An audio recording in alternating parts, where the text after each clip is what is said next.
हमने पढ़ा था simple cubic, body centre and face centre की पैकिंग इफिशिएंसी। अगर ये मॉलिक्यूल हम लोग लेते हैं तो पैकिंग इफिशिएंसी क्या रहेगी? प्रीवियस क्लास में ये हमारा हुआ था पैकिंग इफिशिएंसी। उसके बाद हमें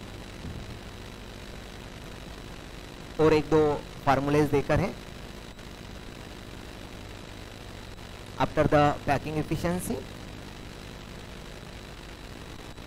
अनदर फार्मूला, ये फार्मूला तो ऑलरेडी हम लोग डिराइव कर चुके हैं, डेंसिटी फार्मूला। डेंसिटी यानी क्या होता है? डेंसिटी यानी क्या होता है? Mass upon volume. डेंसिटी यानी क्या होता है? Mass upon volume. Okay, so density यहाँ पर जो मास होता है हमारा, number of particle in the unit cell, तो ये जो ऑलरेडी, और वॉल्यूम जो होता है वो क्या होता है हमारा? Side cube. ठीक है ना, तो मास अपॉन वॉल्यूम। तो ये जो फार्मूला है ऑलरेडी हमने प्रीवियसली डिराइव भी किया है और उसका प्रॉब्लम भी देखा है हमने उसके रिलेटेड का। तो यहाँ पर N M A cube upon N A, ये एन यानी क्या होता है? एन यानी क्या होता है? अगर सिंपल क्यूब है तो एन की वैल्यू कितनी होती है? 1। बॉडी सेंटर है तो 2, फेस सेंटर है तो 4। ऑलरेडी ये चीज़ हम देख चुके हैं। ये जो एम है ये क्या होता है हमारा? Molar mass. Molar mass. और ये जो होता है एन ए, ये क्या होता है? एवोगाड्रोस नंबर, जिसकी वैल्यू हमें गिवन रहेगी 6.022 × 10⁻23। So it's value given. और ये ए जो है ये क्या होता है हमारा? साइड। ठीक है ना, तो ये हमारा डेंसिटी का फार्मूला है, प्रीवियसली ऑलरेडी हम लोग देख चुके हैं। Now another formula, how to find the number of particle in a x gram of metal. Number of particle in a x gram of metal. Number of particle in a x gram of metal. अगर कोई metal है, मान लीजिए ये मैंने लिया यहाँ पर एक आधा मेटल ले लिया है, ये कोई भी मेटल है, तो ये जो मेटल है उसका वेट गिवन है आपको। मान लीजिए उसका वेट है 10 ग्राम। जो मेटल का जो वेट है वो कितना है? 10 ग्राम है। ओके, तो क्या फाइंड करना है? Number of particle in a 10 gram of metal. So gram to particle, gram to particle का कन्वर्शन। ओके, सो उसके लिए हमें फार्मूला देकर है number of particle in a x gram of metal. This is the formula. You have to find the number of particle in a x gram of metal. क्या formula है? x यानी कितना ग्राम है, n पता होता है आपको, सिंपल क्यूबिक है, बॉडी सेंटर है या फेस सेंटर है, ये डेंसिटी, और ये क्या है हमारा? साइड। ओके, तो bye using this formula you have to find out the number of particle in a x gram of metal. अगर मेटल का कोई अमाउंट है तो उसके अंदर में नंबर ऑफ पार्टिकल को हम कैसे फाइंड कर सकते हैं। ओके, तो ये हुआ एक फार्मूला। अनदर है number of unit cell in x gram of metal. पहले उन्होंने कहा था कि find the number of particle, now find the number of unit cell. Number of unit cell क्या फाइंड करना है हमें? Number of unit cell. So finding the number of unit cell is formula number of unit cell. Number of unit cell का formula x upon density upon side cube. By using this formula you have to find out the number of unit cell. Third formula है हमें number of unit cell in a volume v। अगर volume के form में है, ये ग्राम के form में, और ये किस फॉर्म में है? वॉल्यूम के फॉर्म में। Okay, so number of unit cell in a volume V, so the formula is V upon AQ। ठीक है ना, तो हमने ये 3 फार्मूले नोट डाउन किया है, 1 2 3। अब ये तीनों फार्मूले के ऊपर के हमें क्या देखना है, न्यूमेरिकल फाइंड आउट करना है, न्यूमेरिकल देखना है। ठीक है, तो फार्मूले को नोट डाउन कर लीजिएगा, जैसे भी बुक में आप दिखा दीजिए, उसको रिप्रेजेंट कर दीजिए।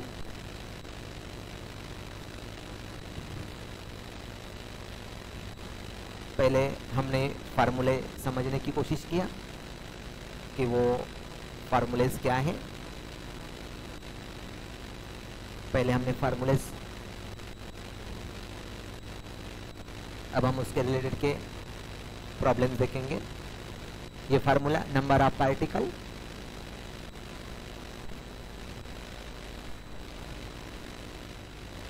तो देखते हैं हम लोग प्रॉब्लम किस तरह से हमें सॉल्व करना है। ठीक, तो एक सिंपल प्रॉब्लम दिया गया है।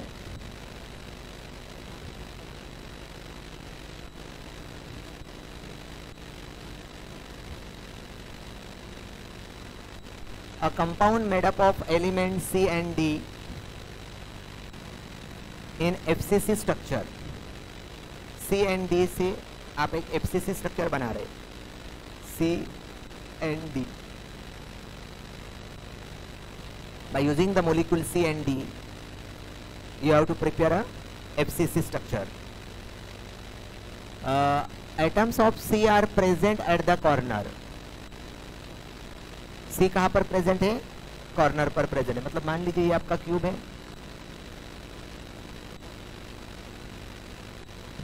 तो C कहाँ पर है, आपके कॉर्नर पर प्रेजेंट है ये।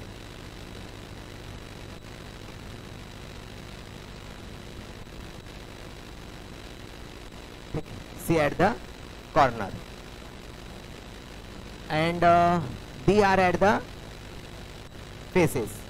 D कहाँ पर है, क्यूब के फेस पर है, तो ये एक फेस 1 2 3 4, एक फ्रंट एक बैक, 6 फेस क्यूब के 6 डी है।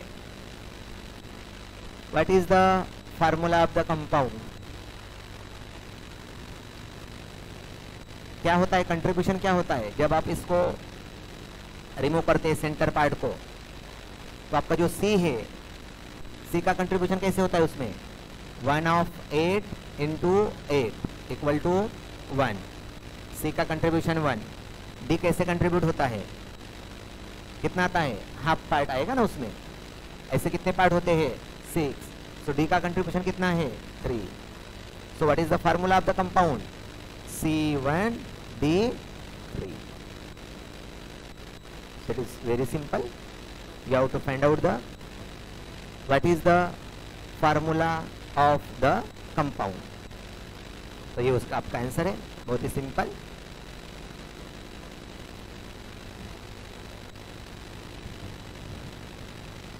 ऐसा कोई एक्सप्लेनेशन वगैरह देने की जरूरत नहीं है, आप सिंपल ऐसा लिखिए, गिव द 2 मार्क मिल जाते हैं आपको।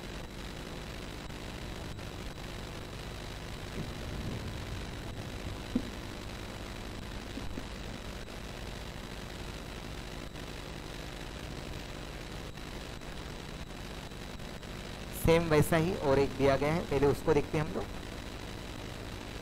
फिर हाँ this one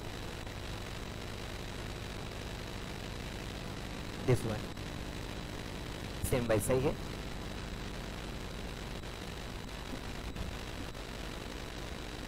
the items of element B form the CCP structure. B क्या फॉर्म कर रहे हैं, CCP, close cubic pack structure, CCP structure. B form the CCP structure, closed cubic pack structure. The number of tetrahedral void generated is twice the number of B atom. हम direct solution देख रहे हैं क्या, question का आ गया इसका।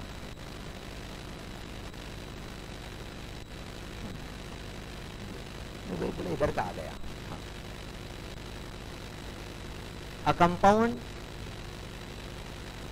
is formed by 2 elements A and B। 2 element को prepare कर आप एक कंपाउंड बना रहे हो, A and B.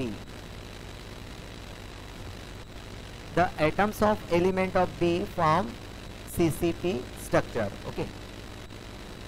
So B जो है वो क्या फॉर्म कर रहा है आपका CCP स्ट्रक्चर फॉर्म कर रहा है. The atoms of A occupy 1/3 of tetrahedral wide.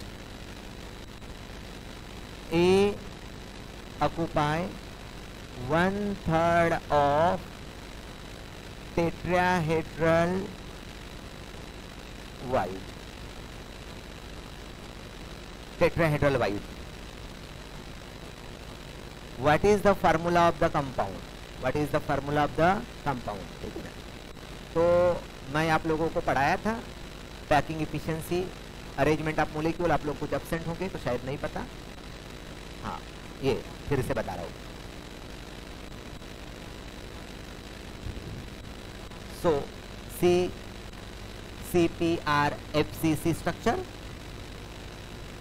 यहाँ पर आपको याद क्या रखना है, उस वक्त भी बताया था. N denote the number of particles.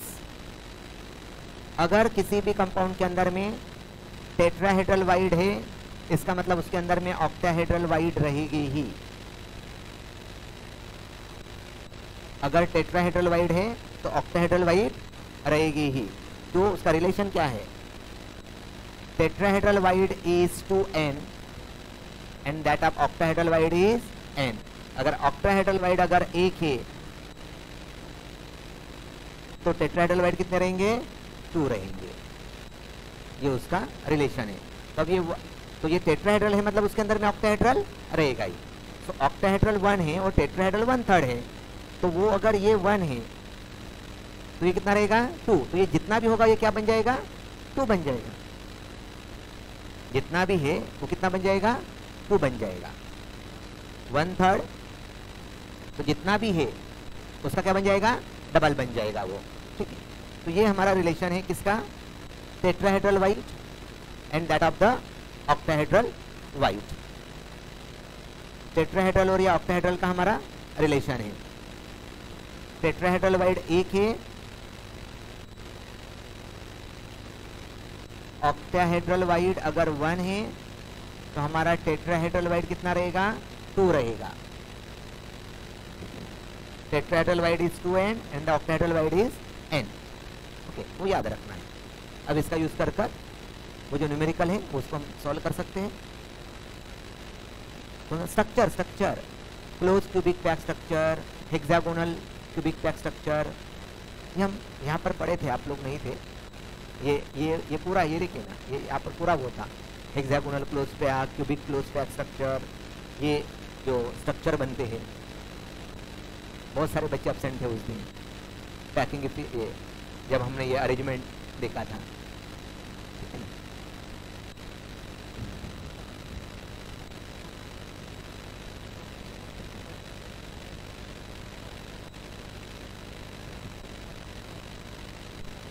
तो ऑब्वियसली वो डबल रहेंगे उसके. तो उसका रेशियो क्या बनेगा यहाँ पर? A:B, तो A2 and B3. A2B3 1 mark के लिए भी पूछा है, क्योंकि ये सिंपल है और ये कॉम्पिटिटिव में भी होते हैं, ध्यान में रखिएगा. ये इस तरह के जो क्वेश्चन है आपके, मतलब ये जिस भी सिलेबस में आपका होगा, जेईई है या नीट है, किसमें कटा मुझे पता नहीं, या सीईटी में तो रहेगा ही, क्योंकि बोर्ड में है तो सीईटी में होता ही है और पूछते ही है. सीईटी में आपको इस तरह का एक तो भी क्वेश्चन दिख ही जाएगा. सीईटी के पेपर में एक तो भी क्वेश्चन होता ही है. ठीक है ना. तो ये अरेंजमेंट के अकॉर्डिंग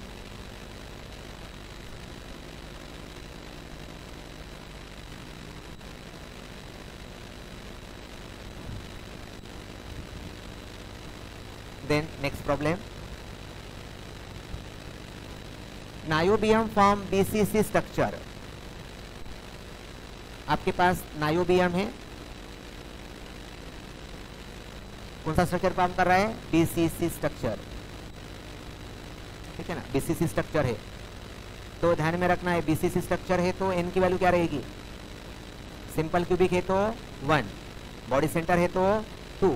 तो ये BCC मतलब बॉडी सेंटर है. तो आपका बॉडी सेंटर है तो यहाँ पर जो n की वैल्यू है वो कितनी रहेगी? 2 रहेगी. बॉडी सेंटर में n की वैल्यू 2 रहेगी। The density of the niobium is 8.55 gram पर cm क्यूब। डेंसिटी देकर है 8.55 ग्राम पर cm क्यूब, डेंसिटी गिवन है। The length of the unit edges is, side देकर है हमें, साइड कितनी है, ए कितनी है 330.6 pm। कन्वर्शन मैंने बताया है 10 to the power -8 cm। ये 2 डिजिट सामने ले लिया, इसलिए ये 3.306 10 to the power -8 cm। तो ये ऑलरेडी हमें कर लेना है ये कन्वर्शन। ओके, तो ये हुआ हमारा side. How many atoms and unit cell are present in a 0.5 gram of niobium. 0.5 gram, x equal to कितना है 0.5 ग्राम। x की वैल्यू क्या है हमारी 0.5 ग्राम। क्या फाइंड करना है हमें, how many atoms. How many atoms मतलब how many particles. How many atoms मतलब what, how many particles। okay, so how many atoms, how many atom मतलब particles। क्या फार्मूला है पार्टिकल का, number of particle, number of particles. क्या formula है, x n upon density ए cube. ये हमारा formula है एटम से पार्टिकल का। ओके, चलिए पुट करते हैं। x की वैल्यू कितनी है 0.5, n की वैल्यू कितनी है, n की वैल्यू कितनी है 2, डेंसिटी कितना है 8.55 इनटू ए कितना है 3.306 into 10 to the power -8। Log table आपको अलाउ होता है, by using the log you have to find out the answer. Log का यूज कर कर आप इसका आंसर फाइंड आउट कर सकते हैं, ये नहीं मेथड जो भी आपको बेटर लगे। तो एक फाइंड करना था हमें how many atoms that is called as the particle, और सेकंड क्या फाइंड करना था हमें, सेकंड क्या फाइंड करना है यूनिट सेल। सेकंड क्या फाइंड करना है unit cell. So how many unit cell, unit cell. अगर आप यूनिट सेल का फार्मूला देखोगे ना वहां पर x नहीं है, क्या है n, ये फार्मूला है how many unit cell. Unit cell के अंदर में क्या नहीं है आपका x नहीं है, यूनिट सेल के फार्मूले n अपॉन दिस वन। ठीक है, तो यहाँ से x को निकाल दोगे आप, तो ये आपका बन जाएगा यूनिट सेल।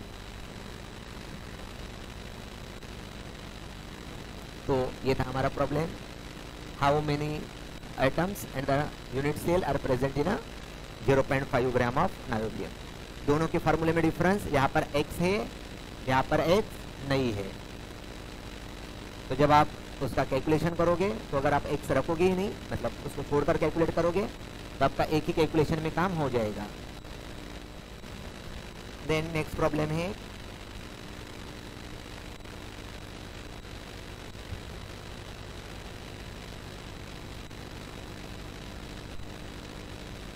ठीक है, ये यहाँ पर A B C D, actually exam में इतने सारे निकालो नहीं पूछेगा, 1 या 2 पूछता है, ठीक है ना, क्योंकि इतने सारे निकालो पूछेगा तो उसको 4 या 5 मार्क के लिए पूछना पड़ेगा। लेसन ही 5 मार्क का है तो एक न्यूमेरिकल थोड़ा ना 5 मार्क के लिए पूछेगा वो, तो इसलिए 1 या 2 टर्म पूछेगा, इसमें से इतने सारे नहीं पूछेगा।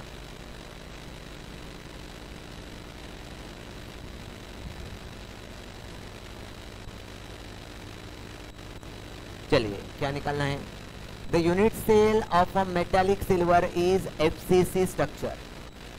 FCC स्ट्रक्चर है आपका, FCC स्ट्रक्चर। FCC स्ट्रक्चर मतलब n की वैल्यू कितनी हो गई? n की वैल्यू कितनी? 4 ना। FCC है मतलब n की वैल्यू कितनी हो गई? 4 हो गई। Radius of silver atom is, radius देकर है, रेडियस क्या होता है? रेडियस r, रेडियस कितना है? 1444 pm, तो ये क्या होगा? 1.444 cm 10 to the power -8।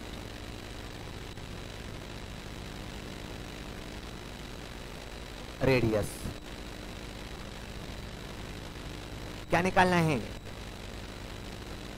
A find out करना है, edge is length of the unit cell, मतलब क्या निकालना है आपको? साइड फाइंड करना है। So you have to find out the A. What is the relation between A and R in a FCC? कल पढ़ा था हमने ए एंड आर का रिलेशन, बोलिए। Root, what is the relation between A and R in a, कल हमने तीनों derivation पढ़ चुके थे, कल तीनों डेरिवेशन पढ़े थे हमने। एफसीसी स्ट्रक्चर है हमारा, तो एफसीसी में क्या है? ये this is the relation between the a and r, ये या ये r equal to a two root two, r equal to a upon 2√2, ये रिलेशन है हमारा, ठीक है ना। तो क्या फाइंड करना है हमें? ए फाइंड करना है, तो ए इक्वल टू क्या होगा? 2√2 into R. So A equal to 2√2 की वैल्यू कितनी होती है? 1.41 ना, I think 1.41 into R, put the value of R 1.444 into 10 to the power -8 and calculate the value of A. तो ये हुआ हमारा फर्स्ट, ए फाइंड किया हमने, ठीक है। तो ये हमारा ए निकल गया। तो जब आप कैलकुलेट करोगे it become 4.085।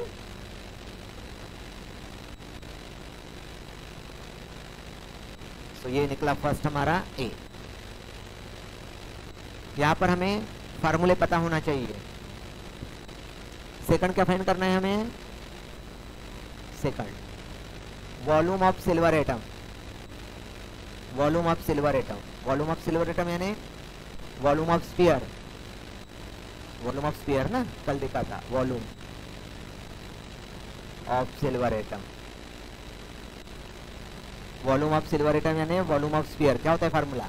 4/3 pi R cube, कल हमने देखा था 4/3 pi R cube, 4/3 into pi 22/7 into R. R की वैल्यू क्या है? 1 कितनी है? 444 इंटू 10 टू द पावर -8 का cube. So here you have to find out the volume of silver atom, volume of silver atom। Calculation part के लिए मैंने पहले ही कहा है आपको लॉग टेबल अलाउ होता है, लॉग बुक। तो यहाँ पर आप ये कैलकुलेट करेंगे। So it become 1.261 into 10 to the power -23। तो ये हुआ आपका बी का आंसर। उसके बाद सी क्या फाइंड करना है? See the percent of the volume of unit cell that is occupied by the silver atom. Percent find करना है। परसेंट फाइंड करना है मतलब क्या हुआ? पैकिंग एफिशिएंसी, सिल्वर एटम कितना ऑक्युपाई कर रहा है। तो इसका मतलब क्या है? पैकिंग एफिशिएंसी फाइंड करना है। पैकिंग एफिशिएंसी सी में आपको क्या फाइंड करना है? Packing efficiency. तो ये कितना वॉल्यूम, ये सिल्वर एटम कितना कर रहा है 1.261 इंटू 10 टू द पावर -23। ऐसे कितने होते हैं सिल्वर में, ये तो एक का निकला 4 होते हैं, divided by volume of unit cell that is called as the cube, cube यानी साइड क्यूब, ए क्यूब। तो ए की वैल्यू यहाँ पर होगी, हमने निकाला है ये 4.085 इंटू 10 टू द पावर -8। मुझे बताइए अगर आपने कल एफसीसी का डेरिवेशन मैंने आपको पढ़ाया है, आप इसको कैलकुलेट करो या मत करो, इसकी वैल्यू कितनी आनी चाहिए 74%। उसकी वैल्यू कितनी आएगी 74% आएगी, क्योंकि कल ऑलरेडी हमने डेरिवेशन पढ़ चुके हैं कि अगर हमारा स्ट्रक्चर एफसीसी है तो उसकी पैकिंग एफिशिएंसी जो है वो कितनी है 75। आप इसको कैलकुलेट कर देखिए, उसका आंसर 74% ही आएगा, ठीक है ना, 74% ही उसकी पैकिंग एफिशिएंसी होती है, ठीक है। तो ये हुआ हमारा परसेंट में निकालना है, इसलिए इसको इंटू 100, तो ये हुई उसकी पैकिंग एफिशिएंसी। लास्ट क्या फाइंड करना है हमें, percent empty space, empty space find करना है, ये भी कल देख चुके हमने।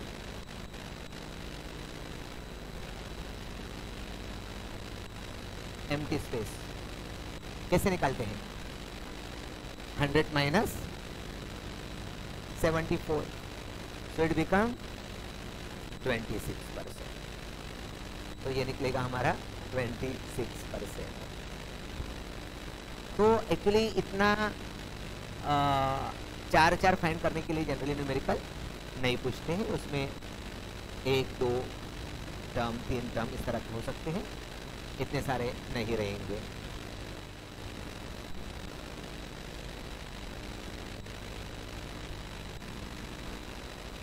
अच्छा एक रह गया है, मुझे लगा हो गया, ठीक है, एक छोटा सा रह गया है, चलिए इसको देख लेते हैं। पूछा है लास्ट ईयर के एग्जाम में था, ये बहुत ही सिंपल प्रॉब्लम है। A compound form SCP structure, hexagonal close pack structure, what is the number of tetrahedral void, octahedral wide, tetrahedral void and the total void. क्या निकालना है हमें, tetrahedral void, octahedral void and total wide. यहाँ पर थोड़ा सा देखिए, what is the number of, और गिवन क्या है 0.4 मोल। सबसे पहले हमें क्या करना पड़ेगा, 0.4 मोल को किस में कन्वर्ट करना पड़ेगा, नंबर ऑफ पार्टिकल। कैसे करते हैं, कैसे करते हैं,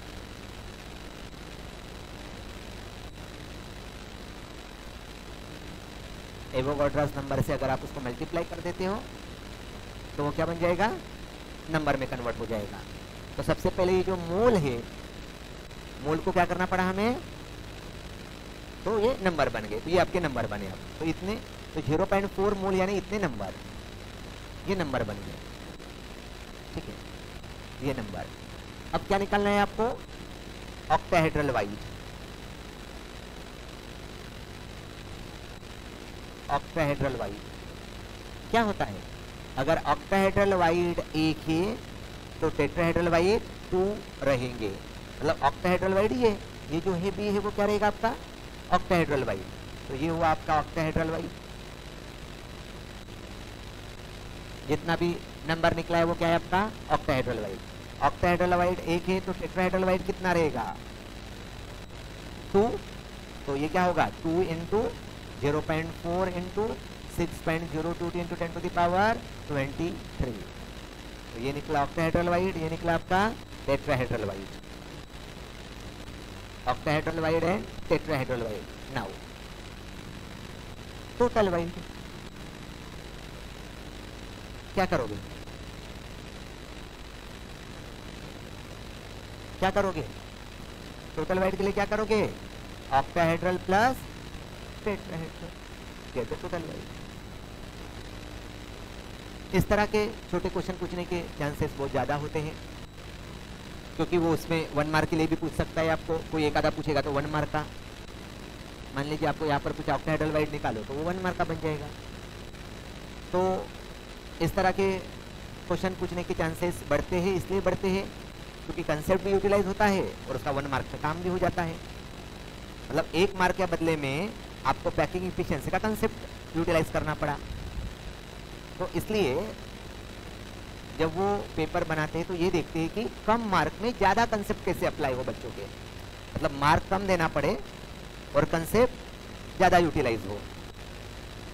तो जैसे इसमें मार्क कम देना है और कंसेप्ट ज़्यादा यूटिलाइज होता है, क्योंकि इसको आप वो 1 मार्क के लिए भी पूछ सकता है, आपको 2 मार्क के लिए भी पूछता है। इसलिए इस तरह के क्वेश्चन वो पूछता है जहाँ पर हमारे ज़्यादा कंसेप्ट यूटिलाइज होते हैं और वो सिंपल होते हैं ये क्वेश्चन, बट पता होना चाहिए वो ऑक्टाहेड्रल कितना है और टेट्राहेड्रल कितना है, नंबर कितने होते हैं।